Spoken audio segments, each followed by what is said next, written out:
Hello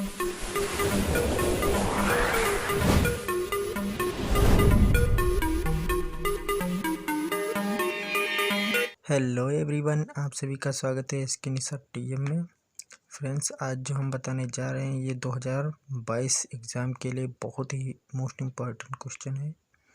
Gauss की प्रमेय। Gauss की प्रमेय की उत्पत्ति कैसे होती है ये हम आप लोगों को बताएंगे। तो चलिए देखते हैं। पहले इसका डायग्राम समझ लेते हैं। माना एक बंद पृष्ठ ए है जिसके अंदर बिंदु O स्थित है, जिस पर प्लस Q आवेश है। बिंदु O से R दूरी पर एक बिंदु P है जिस पर वैद्युत क्षेत्र की तीव्रता ज्ञात करनी है, और ये यहाँ पर घन कोण है हमारा d ओमेगा, और ये हमारा अल्प पृष्ठ है। अल्प पृष्ठ को हम dA से लिखेंगे, और ये यहाँ पर वैद्युत क्षेत्र की तीव्रता ज्ञात करनी है, और ये अल्प पृष्ठ dA वेक्टर हो गया। हम इसको लिखते हैं। माना एक बंद पृष्ठ A है। माना एक बंद पृष्ठ A है जिसके अंदर एक बिंदु O स्थित है जिस पर प्लस Q आवेश है। बिंदु O से R दूरी पर एक बिंदु P है जिस पर वैद्युत क्षेत्र की तीव्रता ज्ञात करनी है। लिए फ्रेंड्स, हम देखते हैं। प्लस Q आवेश के कारण बिंदु P पर वैद्युत क्षेत्र की तीव्रता को किससे लिखते हैं? तीव्रता को E से लिखते हैं। E बराबर 1/4πε0 इंटू क्या लिखेंगे? Q/R² को समीकरण 1 मान लेते हैं। अब हमारा क्या है? क्षेत्रफल अवयव।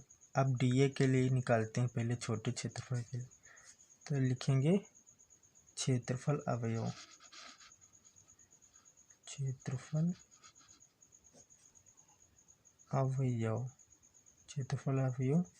dA द्वारा बिंदु O पर आंतरिक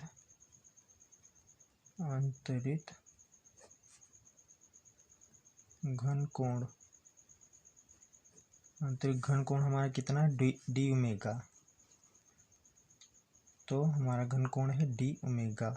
d ओमेगा बराबर होता है d ओमेगा। घन कोण यहाँ से निकालने हैं तो dA, ये वाला dA cos थीटा बटे R²। ये फ्रेंड्स, ये आपको याद करना पड़ेगा, इसको याद कर लेना। अब dA से गुजरने वाला वैद्युत फ्लक्स निकालते हैं कितना है। तो लिखेंगे हम dA से गुजरने वाला वैद्युत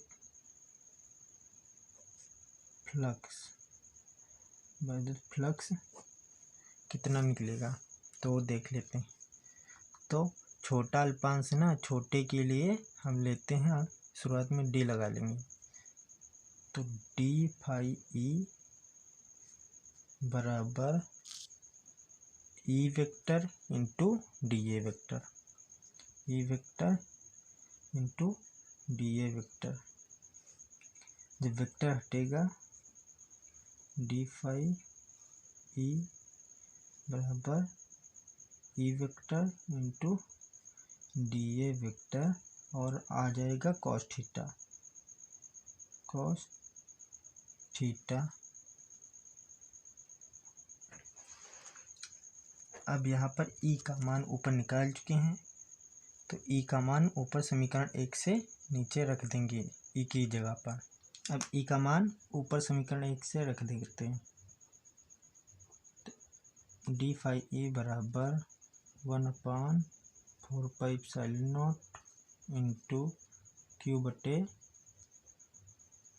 बटे R square into D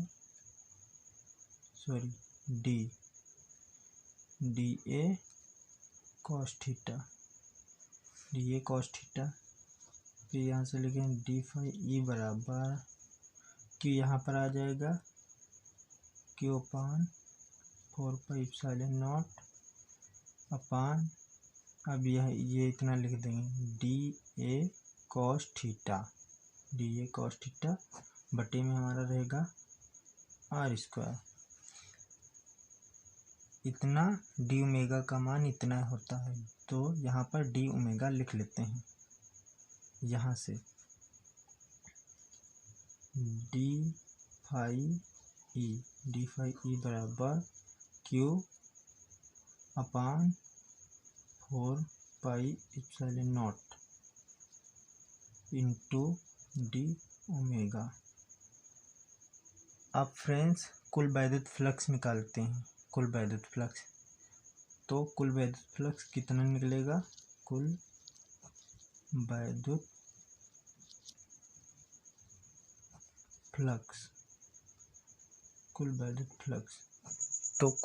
flux को केवल फाई ई से लिखते हैं।